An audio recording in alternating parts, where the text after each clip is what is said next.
కదంబం సాహితీ కార్యక్రమానికి స్వాగతం. ఈరోజు మన కార్యక్రమంలో డాక్టర్ సూరం శ్రీనివాసులు గారు రచించినటువంటి కవిత జలగీత రెండవ భాగం.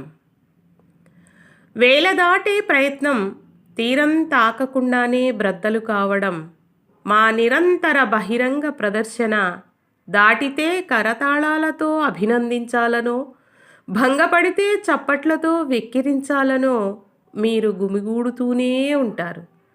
మా ప్రదర్శన, మీ ప్రోత్సాహం ఎలా ఉన్నా తీరంలోని చిరు వ్యాపారుల కళ్ళలో ఆ పూటకు సరిపడే ఆనందమై మా ప్రయత్నం పులకించి పలవరిస్తుంది.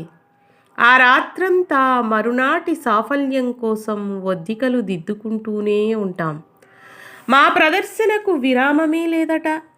విసుగెత్తి మేమే విరుచుక పడేదాకా మధ్య మధ్యలో మీరు ఆవేశంతో యుగాంతమని గ్రంథాలు రచించి వెర్రిబాగుల వాళ్లను నమ్మించినా మమ్ములను జడబుద్ధులు అనుకోకండి.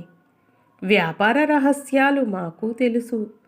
మేమేమి విరగం, తరగం, కరగం. పిల్లలకు మేమంటే ఇష్టం. అడ్డంగా ఒక గీత గీచి కింద ఇంత నీలం రంగు పులిమితే మా బొమ్మ గీచేయగలుగుతామని. పెద్దలకు మేమంటే మక్కువ.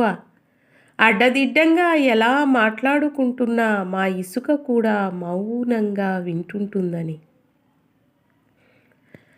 అలా బ్రద్దలైందన్న ఆవేశంతో, కసితో పిల్లల కలల కట్టడాలను, గుళ్ళు గోపురాలను, పిచ్చుక గూళ్లను కూల్చుతూనే ఉంటాం తెలిసి తెలిసి.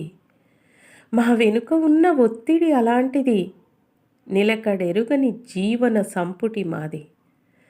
సంధ్యాకాలమైతే చాలు మా తీరముక మాయాబజారు, నిరంతర చెంచల వ్యాపార కేంద్రాలు. మా సికతామయ సౌందర్య సారాలు.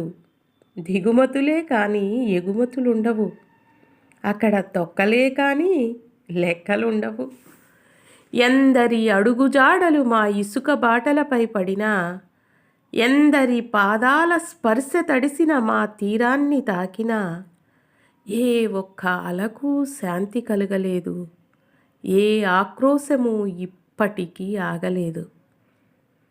పాదవాసి గల మనుషులు ఈ గోళంలో ఇంకా పుట్టలేదా? పుట్టినా మా గుండె ఘోష ఆ చెవులకింకా చేరలేదా? ఎందరి అడుగు జాడలు మా ఇసుక బాటలపై పడినా, ఎందరి పాదాల స్పర్శ తడిసిన మా తీరాన్ని తాకినా ఏ ఒక్క అలకు శాంతి కలుగలేదు. ఏ ఆక్రోశము ఇప్పటికీ ఆగలేదు. పాదవాసి గల మనుషులు ఈ గోళంలో ఇంకా పుట్టలేదా?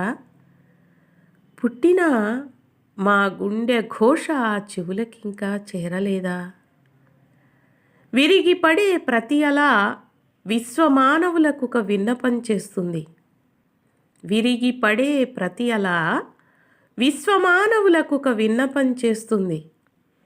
భంగపాటులోనూ తీరం చేరే దారి దొరుకుతుందని, అక్కడే సేద తీరడం నచ్చకపోతే మళ్ళీ ప్రయత్నిస్తూనే ఉండవచ్చని. విరిగిపడే ప్రతి అలా విశ్వమానవులకు ఒక విన్నపం చేస్తుంది. భంగపాటులోనూ తీరం చేరే దారి దొరుకుతుందని, అక్కడే సేద తీరడం నచ్చకపోతే మళ్ళీ ప్రయత్నిస్తూనే ఉండవచ్చని. ఈ కవిత మీకు నచ్చినట్లయితే షేర్ చేయండి. అలాగే సబ్స్క్రైబ్ చేయడం మర్చిపోకండి.